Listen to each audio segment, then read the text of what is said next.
Hey everybody, and welcome to FYB's Wimbledon Webcast. Will Hamilton alongside, again, Ian Westerman of Oh, come EssentialTennis.com. on. How does that happen? You are dropping the ball. Adam Sminsky, while he fixes that, I'm a little bit speechless. I'm exhausted. I really don't know what to say. For those of you who don't know, John Isner, and I don't even know Mahout's first name. Nicholas. Nicholas Mahout. Yep. They are at 59 all I know. in the fifth set, and then the match got called to darkness. They got called to darkness yesterday at the end of the fourth set. Yeah. Then they came back today, and the match started around noon. Right. And they played for 8 hours or something, and they got called to darkness because no one. You did not hear that wrong, by the way. In the fifth set, there is of course no tiebreaker at Wimbledon, so they just keep playing games until someone wins by 2. But they're at 59 games all in the fifth set. And no breaks. And there's not a single break in the fifth set.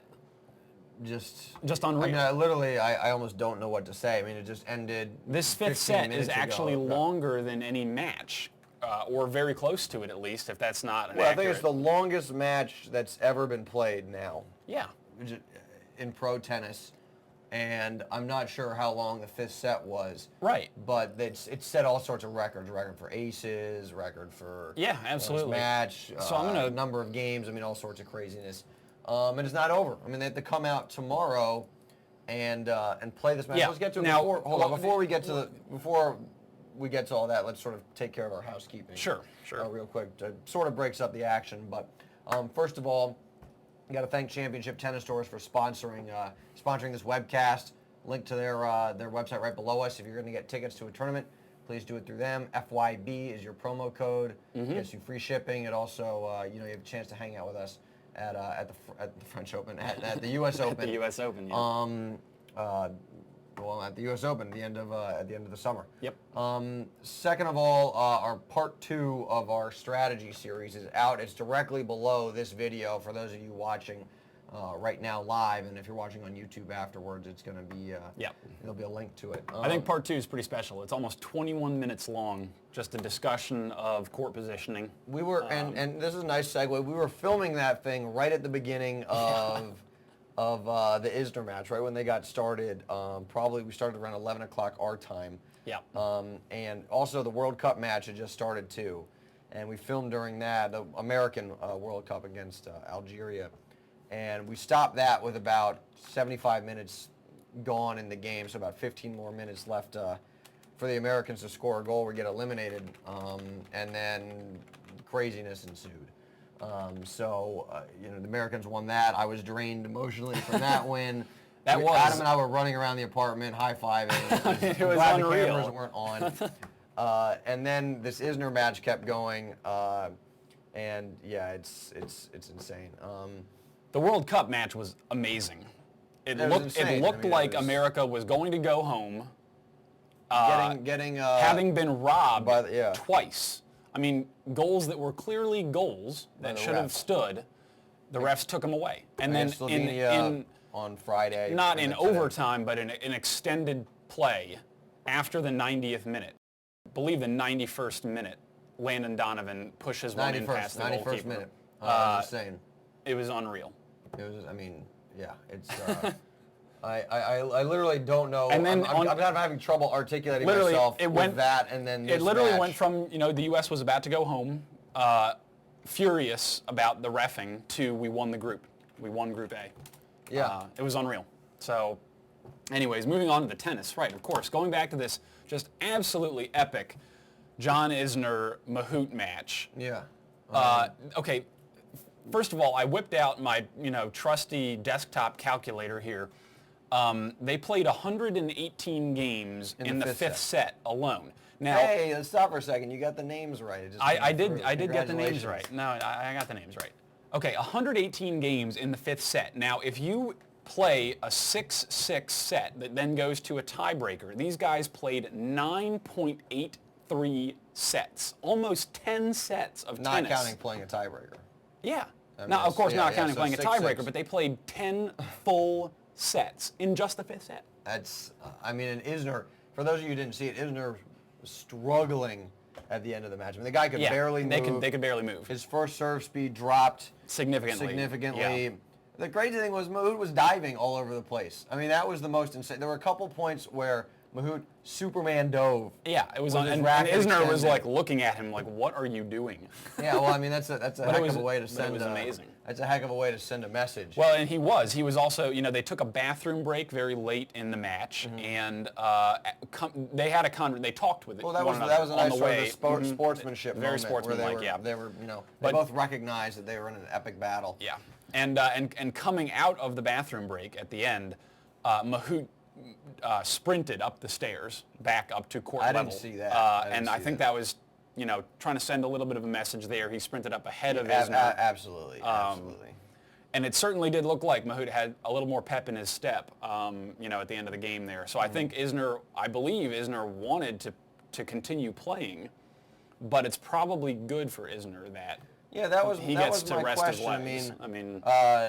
I guess no beard, Nobbir, in the chat says, I think Mahut is possibly the fittest guy on tour. I mean, that's sort of a hard question to ask, but I certainly think he was in better shape at the end of this match than Isner was, and Mahut was the one that wanted to stop playing, which was a little interesting. I mean, I guess I can see from his perspective, he now has a crack at Isner's serve, and with the light the way it is, if Isner serves 110 to 120 miles an hour, it's going to be hard to see that ball. Yeah. So he might want to have the ball sort of in his sights tomorrow. But, I think, I'd like to say two things. Number one, three things. I've never heard of Nicholas Mahut, but apparently he has some game. Number two, physical fitness. I'm not going to lie, there were a couple times there where he lifted up his shirt and it was like the movie 300 was playing because the guy had like a legitimate 18-pack of abs. I mean, it was absurd. Not only that, but his mental fitness and toughness as well was unbelievable. Both of them deserve credit for this. Yeah, I mean, he was serving second every time. So he was playing from behind, and he had to keep coming up with the goods to stay even with Isner. Yeah, it was. The commentators on ESPN did a nice job of. I mean, a lot of them are former pros, and they did a very good job of pointing out the fact that these guys were just ridiculously mentally tough to not get broken for 59 service games. It was actually ended up being 75 if you take into the fourth set into account. But that's insane. I mean, that's, I wonder in a single match. I don't think that's ever happened before in a single match. To hold serve 70, 80 times in a row. I didn't add it up, but I'm curious actually just the total. I mean, obviously because they played 4 sets before this 5th set. I don't know the total number of games off the top of my head. That they played. But if anyone knows in chat off the top of your head what just the total number of games was. Well, I mean, I'm looking at it here. I'm not adding it up right now. 10, 19, plus 13 is 32, plus another 13 is 45. 45 plus 118 is what, 153? Yeah, that sounds right. 163. 163 games. Wow. That's just unreal. Yeah. I think that's all you can really say about this match is unreal. I mean, there's not too much analysis you can really do about this.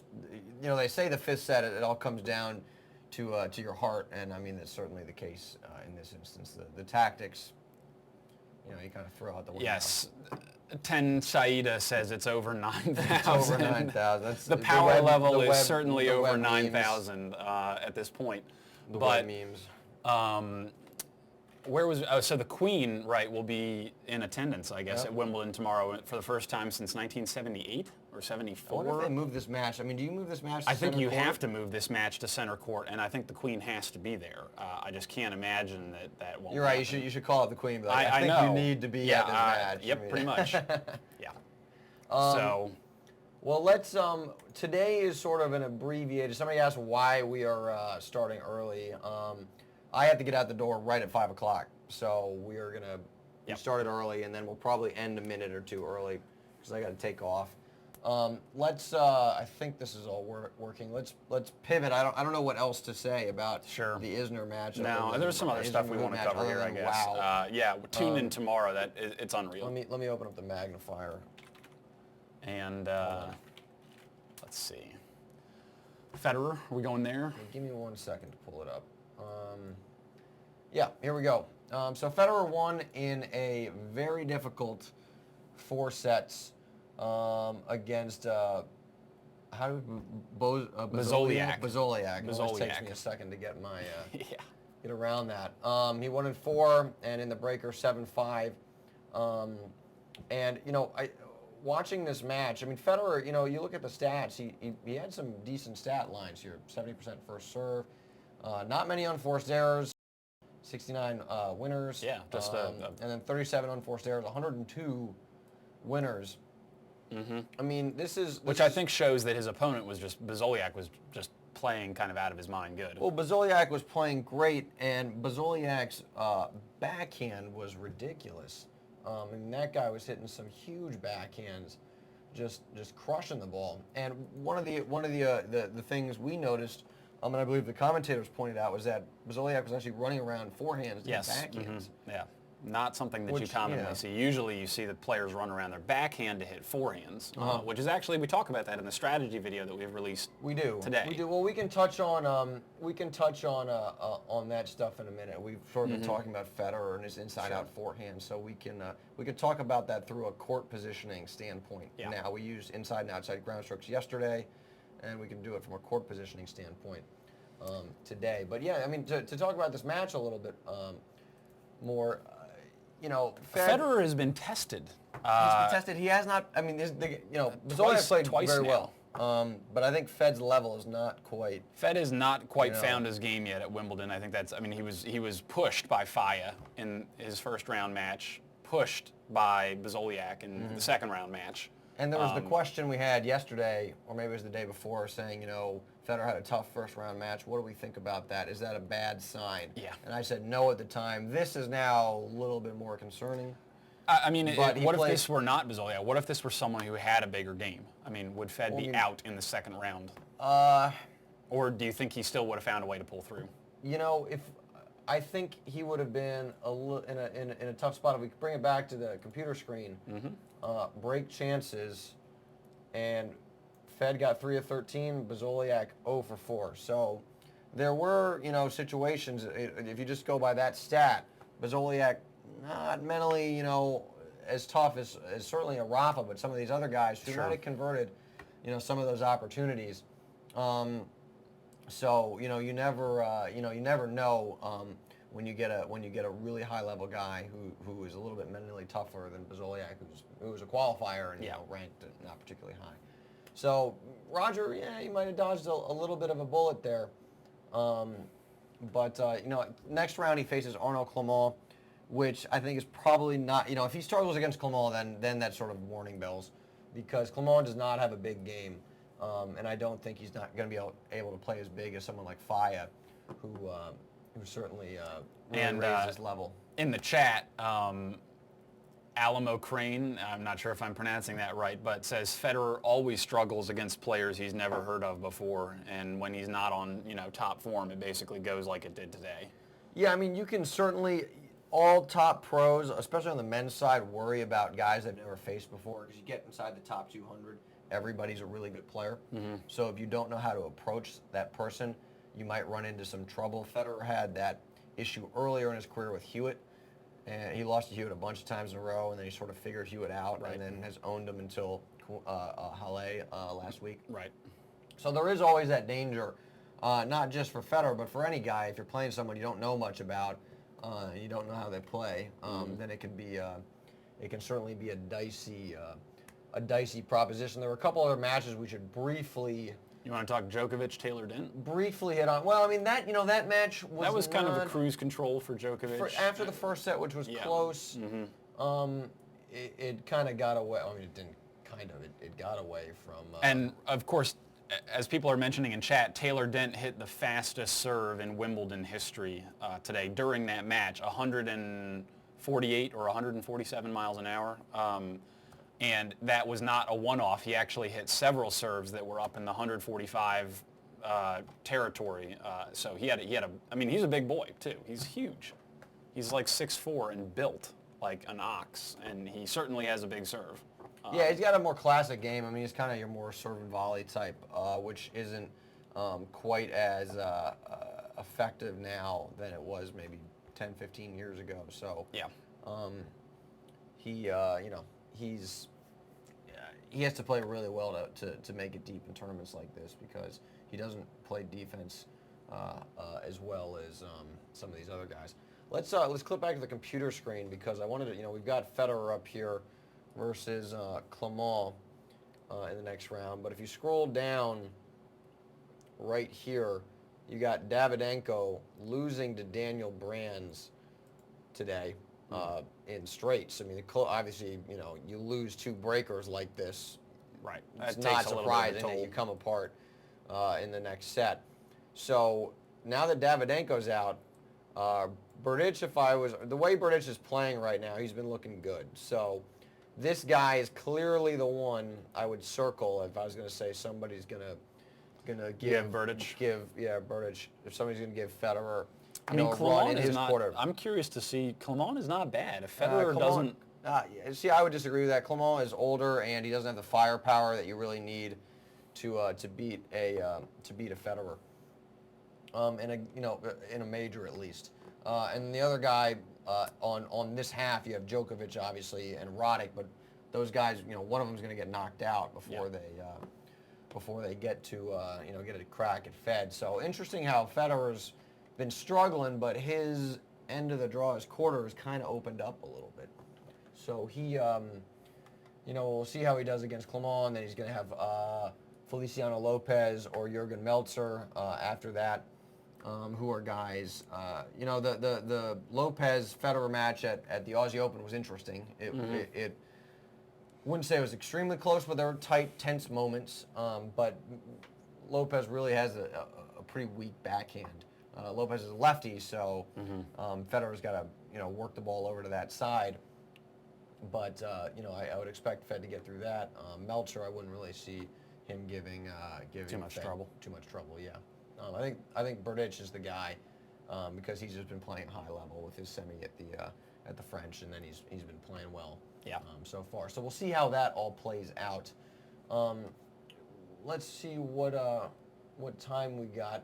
Why don't we? Got about 10 minutes We're going to left. give away another $25 gift card. Yeah. All right. $25 gift card. So question coming up. Why don't we do that? And then what we'll do is I will go diagram the Federer point with the court positioning relating to our strat video for today. All right. So here's the question for you guys. $25 gift card. Got to be in chat to win it. Roger Federer's first singles final at Wimbledon.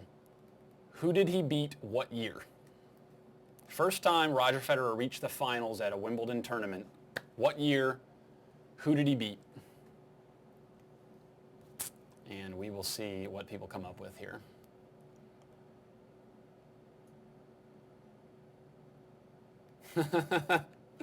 People are very convinced they have it, but they do not have it. There might be some. Where can you highlight it again? All right. There's some trickery, perhaps. Perhaps a bit of trickery, but nothing that's too out there. Again, the question: Roger Federer's first appearance in a finals at Wimbledon. What year? I'm sorry, a singles final. Roger Federer's first appearance. Singles. We'll say singles. Singles. What year? People are and who getting did he frustrated. Well, here, we'll put it this way, guys. No. We can't make it this easy. A lot of people are saying 2003. I love how DeCoconut's just typing out his train of thought. But did Federer appear at Wimbledon before 2003? And who did he beat? I love how people are giving away like their thought process in chat. I know, it's amazing. So we'll see. This is a stumper. I actually thought we would stump people, and we did. Yeah, finally. So I think I'm proud of you, Adam. The answer is, in fact, on Wimbledon's website. All right, Status X got it. Status X got it. In 1998, Roger Federer played in the boys singles final at Wimbledon. He won. He beat Labadze. And he also that same year played a doubles match with who was his doubles partner? Olivier Rochus, a French guy, defeated Lodra and Ram in doubles. But I did say singles. His first singles final appearance was, in fact, a junior finals appearance. Yeah, So, I can't believe people were saying that was like the coconut. You typed in the chat, oh, was it juniors? It could have been yours, the coconuts. It could have been yours. Started looking that up. Yep. You're helping everybody out. All right. Well, with that in mind, let's go over. For everybody who's not familiar with our sort of strategy mini-series, we are doing this as part of a mini relaunch of FYB Premium next week, next Monday. Significant big discount. Promotion. Yeah. Big promotion. We'll get to that on Monday, but we're talking about some of the stuff we talk about in Premium, and it's all strategically it's all strategy. It's all strategy. Strategically oriented. Yeah, okay. So yesterday, or our first video, we talked about directionals, inside and outside ground strokes. Today we talked about court positioning, where you want to stand on the tennis court. So, hi Kara. Someone said hi to me in the chat. Oh yeah. Also, my college roommate Sean Ethington may be watching as well. Hi Sean, one of my great friends still. So I hope you're. Buddy of mine too. Yeah, absolutely. And of course, a friend of Will's. Okay, so I'm going to diagram. We actually have a little bit of this up here from when we were diagramming our video earlier today. Is it over on me, Adam? Yep. Okay, so we're going to say hero is Federer, which makes sense, right? So Federer is a hero. Fed is hero. And what we're going to do is we're going to put Fed in a, I'm going to get rid of these marks up here. If you watch the strategy video, you'll understand all this stuff. Get rid of these also.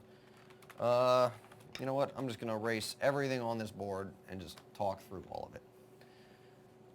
So the question is, where should you recover to based on where your opponent is hitting the tennis ball? And let's say that Fed and his opponent are in a cross-court rally. These are, of course, outside backhands in this case. Outside ground strokes, they're both hitting backhands. And a very common thing that a lot of rec players do is after they hit, they go back to the middle of the court. And you actually don't want to move that far back. And we'll get to that in 1 second. Fed, of course, one of the things he does is he hits some backhands, and then he runs around, and he hits a forehand.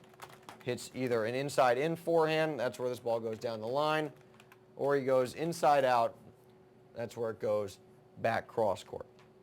So again, backhand, he runs around it, turns into a forehand. Well, after Federer hits this backhand, he needs to recover back towards the middle of the court because he doesn't want to leave too much open court for his opponent to hit into. But he doesn't want to go all the way back to the tee. That's recovering too far. He actually wants to go to a point somewhere around here, a couple steps to the side of the tee. So he'll hit that backhand, and then he'll go right about there. So the icon is now on the X. And by only recovering to this point, one of the benefits is that now he doesn't have to move as far to turn this backhand into a forehand. So if he went back to the tee every single time, he wouldn't be able to run around as many backhands and hit forehands. He'd have too far to go. He wouldn't have enough time. But by recovering to this X instead, a couple steps to the left of the hash mark, now there are a lot more opportunities for him to run around, take control with that great forehand, go down the line, or go back cross court. And this tactic, like we've said before, has won him, I'd say, 16 Grand Slams? Something like that. So that is one of Federer's go-tos. And yeah, that's, if you guys have any questions about that, add it in the chat. Adam, we are coming up on the hour, and like I said at the top of the show, go ahead and wrap we it up need then. to, I got to get out the door, places to go, people to see. Yeah. So they'll leave me here in the dark apartment alone. Yeah. No. Okay.